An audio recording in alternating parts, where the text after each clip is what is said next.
Hey, guess what? I'm here. Let's flex. Whole concept behind this Limaj. I gotta let you know what's going on here. Limaj is it's the thing that we're working for. It's the thing that we need to get this 500,000 to $1 million for.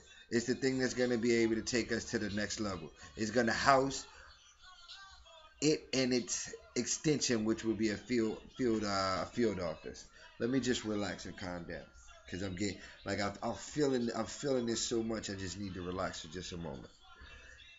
Now the Limage is going to be out in Charles City on 14, excuse me, scratch that, 15 acres, prime farmland. Going to have campground. Going to have a place for art and to be displayed. Place for plays to be put on. Place for music to be heard and experienced. Bonfires, food being grown. It's going to be a place of our resources. It's going to be our world that we get away to when we want to be ourselves and be in the company of just love, learning, and communication. Home of art, science, philosophy. It's there that people go to get away to be able to create those things. Then you have your field office out here in Fredericksburg. Now that's going to house all our tech operations, our online radio station, our place there we host our meetings and game nights. It's going to be a place where I'm going to meet with people, have my library and counseling sessions. But we from there go out and broadcast to the world. We go from there to create other different networks. And this, I mean, when you ask a member, if you see Slim or you see somebody that knows Kevin, if you see DC Nelson, they'll tell you about what the Lamages are like. They'll tell you about the music that was made there in the studios. They're gonna tell you about people coming together who one dude was the super duper cool dude and one dude was the super duper weird dude. They all came together and everybody was super duper cool. Everybody respected what everybody had to teach and learn, and just roles were just different. People enjoyed themselves. When people didn't have a place to stay, they had a place to come to. There was a place where we could have family nights where families could come out, young men could bring their kids, men could stand around a grill and drink beer while women are in the kitchen making beans and salads and all different types of stuff. Music is being played, kids are running around with toys and stuff.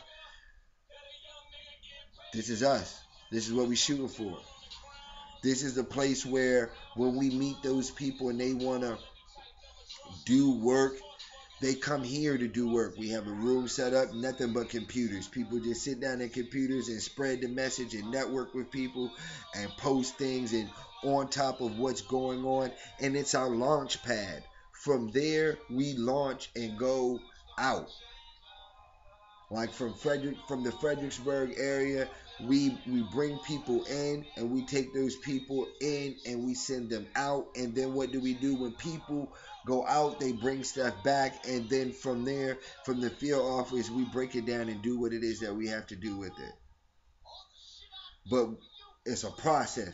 You meet people, maybe at the library, out in the mall, talking to people. You do things. You come do activities at the field office, and then when you're ready, come out to the Limage, meditate, build, bonfire, be yourself. Camp set up where different people are just learning and sharing different things. In case of emergency, you know where you can come to, because it is only the beginning. And from there it will only grow in size to be a company, people from this area, but the purpose of it would be able to be a model for other Lamages elsewhere after field offices have been established, because we know it's a member process number game. After you get 50 members in the area participating, you can open up a local field office. You get your field office jumping. You got people participating, members coming in, points racking up. We can work with the local businesses. And then next thing you know, you have a Lamage in your area.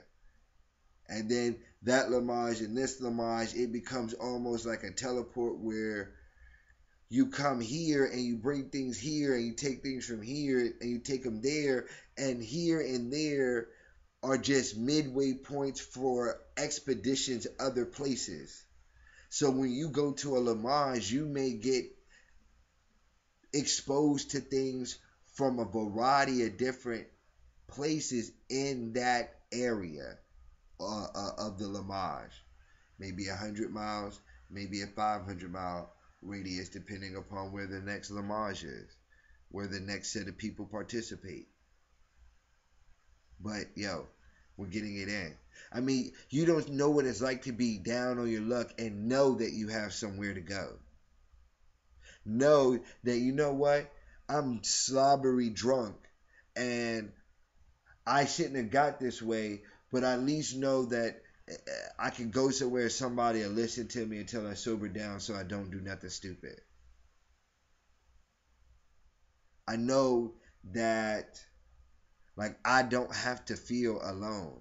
If I don't want to go home to an empty house, I don't have to go home to an empty house. I can go to a field office or I could go to a Limaj, hang out and help the mission grow. Listen to something new, learn something, use my purpose to help someone else out.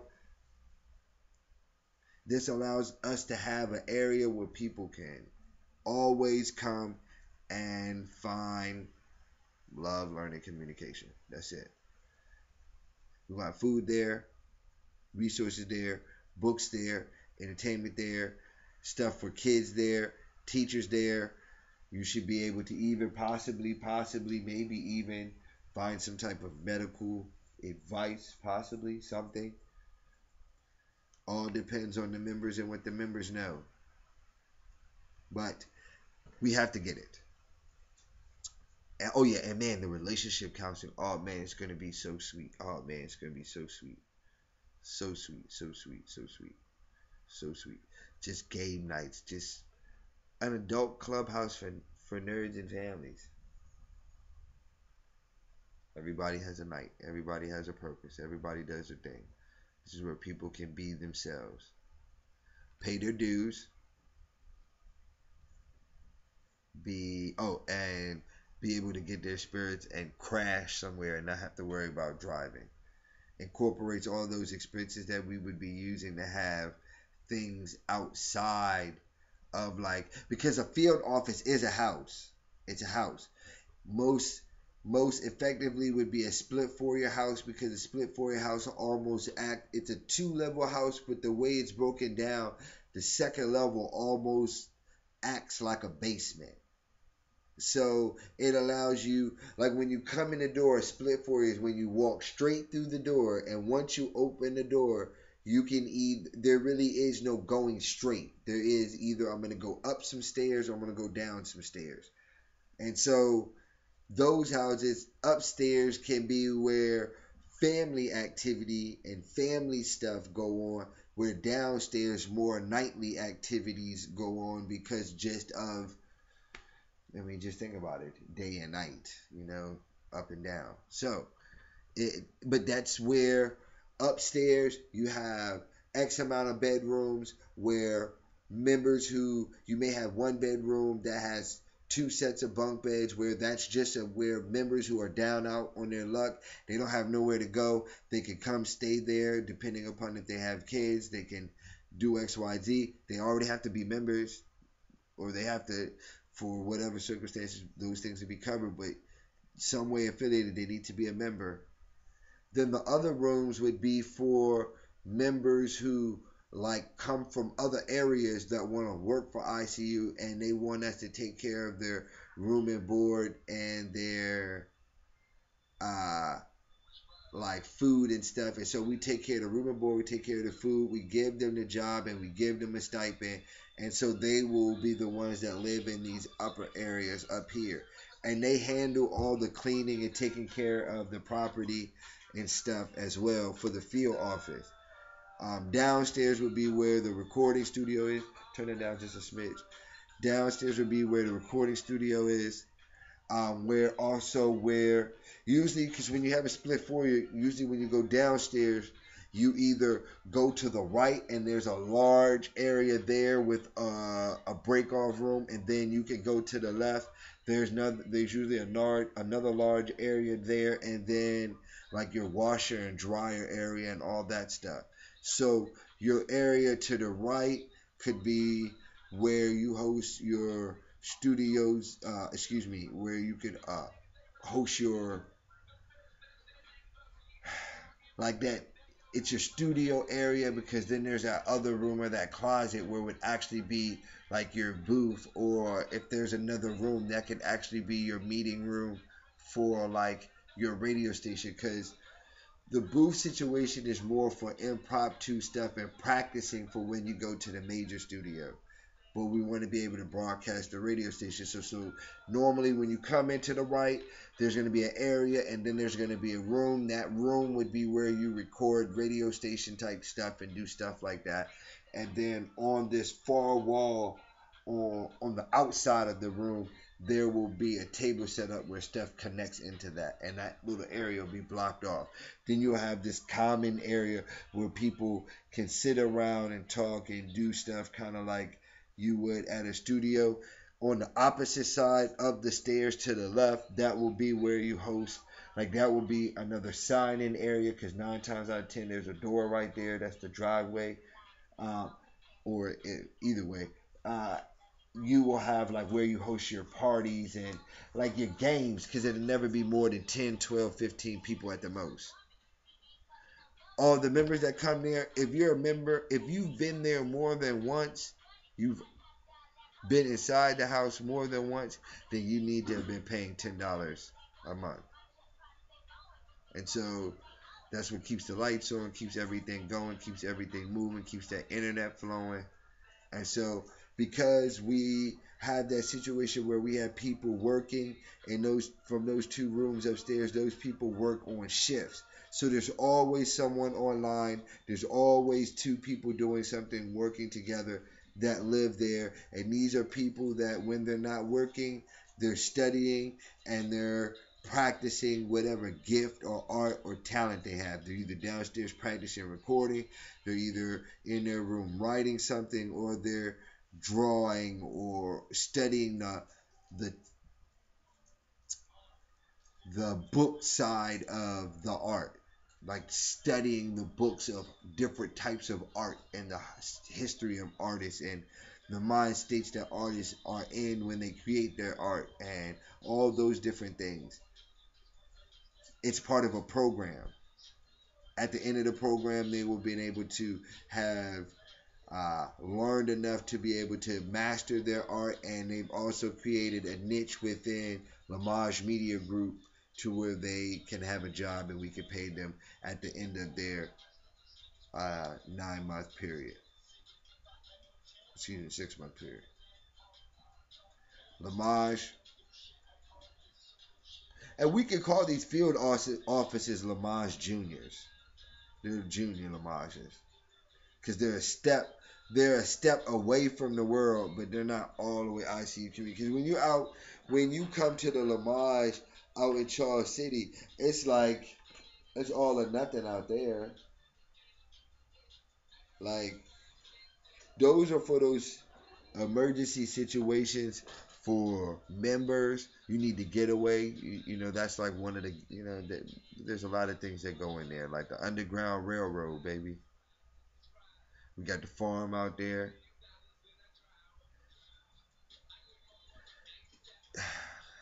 We got to get this money. We're gonna get the car S550. The governor got to ride in class in style. People don't want to talk to nobody that's hopping out of nothing. I hop out of something, everybody automatically want to hear what I got to say. I got this good shit. You want to hear this good shit? Hop in that bus behind me.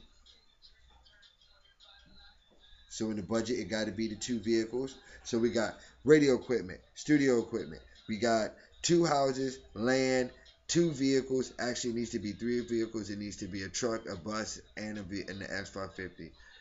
And a working budget for up to 2 years, or preferably at least one.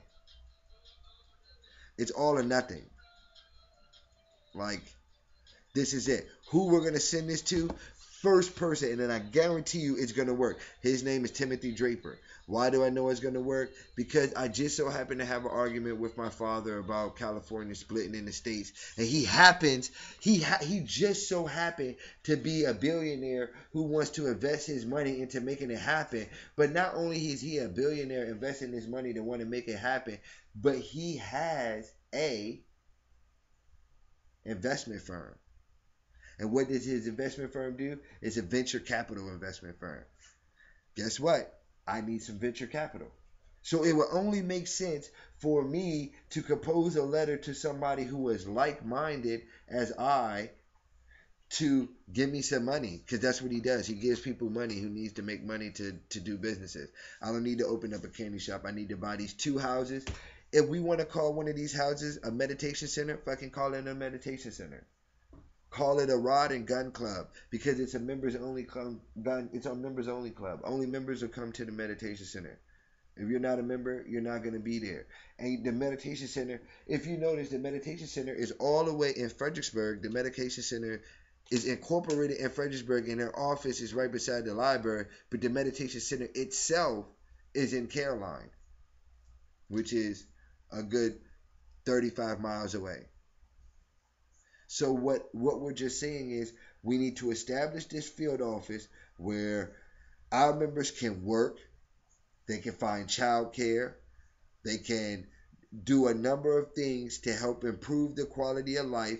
At the same time, the people that's improving the quality life of their life are other members who are doing their purpose, which helps them fulfill and enhance quality of life. And this is our launch pad as far as our tech department goes, because that's where it's housed, and that's where they do all the key punching, voice recording, emailing, Googling, gaggling, and all that other stuff. It's important. I'm making this video because, Melissa, this is what you need to do. This is what you and Mr. Rivera are working to do. This is what y'all have to put on paper. The justice system is like gonna look forward to us succeeding, because we have this thing called the Thinking with the Big Head program. We want to introduce it to the justice system, but we need to have offices and credibility and people that we've helped. Once I can have this place called the Limaj, or this field office where I can go out on a daily basis and talk to people and then bring them there, and they can be in the environment of love and understand that they can come there and they can participate in it, we can start to grow. In growing, and I make this movement, I could go to the justice system and say, hey, justice system, are you people tired of dealing with like all these child support cases? Why don't you like make them come through us before they can come to you, to make it even worthy enough for them to get child support? So like you don't have to deal with all those cases of people who come to get child support just because they're angry, just because they want to be an asshole. Like, you make them come to Thinking with the Big Head because they can get their child support, but not only can they get their child support, they can get a better person. Like the person that they're giving their child support to, that person, the person giving the child support can say, hey, the person that's receiving it, I know what they're doing with it. I know who they are. I know what they want to. Like, I know that my money is not going to get another dude high, or bail another dude out of jail, or put food in another dude's belly. I know that my child support is going to this woman, and this woman is spending the money on the child. Vice versa, instead of a woman being able to just get mad and get child support, she has to go through this program, show what she's doing, show that she's going to be a mom, get the child support, but then also force you to learn how to be a father. Force you to go through a program where not only do you have to pay your money, but you have to do fatherly things with your child, so that you can't just say, oh, I was a father because I paid child support, because there's more to child support than that. So that's something that we want to introduce to the justice system. Why would they want to do that? Because we would eliminate the backlog of cases that they have. We make their shit flow better. They give us some money. Now that's less money that they have to spend. That's less time that they have to spend, and they can use that time getting rid of the illegal aliens. because they're gonna need time to get rid of them. All those kids, they're like, hey, all those kids got to go to court. Well, guess what? Those kids can't go to court without representation. That's against the Constitution. Yeah, but because they're minors, you can't send a minor to a judge and expect them to go through some sort of trial or some sort of hearing, and they're a minor and they be able to defend themselves properly. So, with that being said, the justice system's like, oh, so all of these crazy ass women that come down here hollering and screaming and wanting to take out cases, they have to come to see you guys first? Yes. And how much is that going to cost? This much. How much does it cost for us to see these people all the time? This much. Oh, this one costs less? Let's give them the money. Oh, now we got a government, now we got a state grant. Now we got all these people lined up that have to pay money because guess what? In the justice system, you have to pay money for shit. Like, guess what? When you go to jail, going to jail is not free. You got to pay to be in jail. They make you pay. So if you want child support, guess what they're going to end up doing? Making you pay to get child support. You're going to have to pay for my program if you want child support. This is a capitalistic society, and I'm telling you how we about to get this money. Why would the justice system want to listen to me? Because I'm established. Because I'm credible. I launched a social network. I got all this stuff over here. I wrote a book. I've done all this community service. I changed my life around. I was a criminal. I've been through probation. I've been through everything that any of them niggas could talk about going through. Excuse my French. Any man could talk about going through the justice system. I've been through it and beat it. I mastered it. I even went to court and beat the Commonwealth attorney in court by myself. Like with no help. Like, hey, let me cross-examine your witness, bitch. How about you listen to this Perry Mason like closing statement, ho? How about not guilty, bitch? How about your client is guilty, motherfucker? How about bitch go to jail? How about let me look good and let it be documented in state records that I did it? Or on probation with everything on the line. Go in there and beat the case. Have 7 white people looking at me like, how the fuck did this nigga just beat us in court? He beat us in court. Like, we have a lawyer. You work for the state. It's your job to send people like him to jail, and he beat you by himself. We were on the stand. How the fuck did this dude ask us questions and we're on the stand? Like, he's like, so who hit you? And I have to be like, you hit me. And I'm like, who is you? He point to the person. Like, it's just fucking, and it, like, for real, man. Like Perry Mason shit. Like, you had to see it to believe it. And so this is why. Oh, excuse me. We were shooting a video. Sorry if I was loud. I apologize. Yeah, I apologize. I gotta tone it down. I was getting excited. Waking people up. Anyways, make the video happen. I mean, we need to make this happen. This is why we'll get paid. I know probation officers. I can introduce it to them as if it's their plan. They'll introduce it to their boss, and we'll go up the chain of command because that's what I'm good at doing, going up the chain of command. And so I'll just find the right person whose desk it'll go on.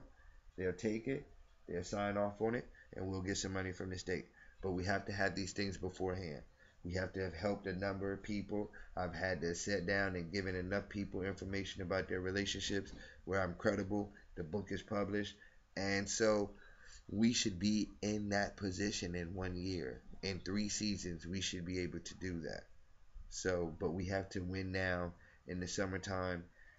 So put the numbers together for however much it's going to cost. And then it's up for me and you guys to work as a team to find those that want to make that money. All right.